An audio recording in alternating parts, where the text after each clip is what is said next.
అప్పుడు తట్టుకోలేకపోతున్నారు.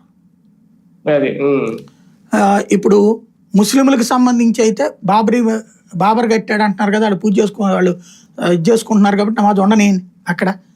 అదే కొండపైన దీపమైందయ్యా ఎందుకు పెట్టాలా, ఎవడు చెప్పాడు నీకు అని అడగాలి జడ్జి గారు. అప్పుడు ఇలా కరెక్ట్ జడ్జి. అలా కాకుండా అదేందయ్యా ఎప్పటి నుంచినో గుడి ఉంది అక్కడ, మధ్యలో దర్గా పెట్టారు నువ్వే చెప్తుంటివి రీసెంట్ గా, నీ దర్గా కోసం వాడి దీపం పెట్టడానికి ఎట్లాగా అని చెప్పి తమిళనాడులో అడిగినట్టు అడిగారు అనుకోండి జడ్జి గారు, మతోన్మాది.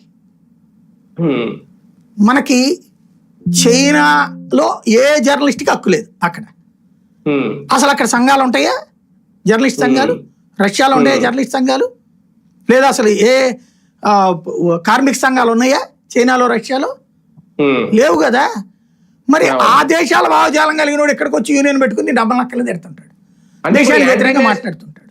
ఇప్పుడు యాంటీ నేషనల్ భావజాలం ఉన్న వాళ్ళందరూ ఇప్పుడు ఈ కాక్రోచ్ లాంటి వైపుకి ఆకర్షితులు అవుతారా? అవుతారు ఖచ్చితంగా. అంటే ఏం లేదు, ఇదివరకు ఏంటంటే ఈ యాంటీ నేషనల్స్ కాంగ్రెస్లోనూ ఉండేవాళ్ళు, కమ్యూనిస్టులోనూ ఉండేవాళ్ళు, ప్రాంతీయ పార్టీల్లోనూ ఉండేవాళ్ళు, విప్లవ పార్టీల్లోనూ ఉండేవాళ్ళు.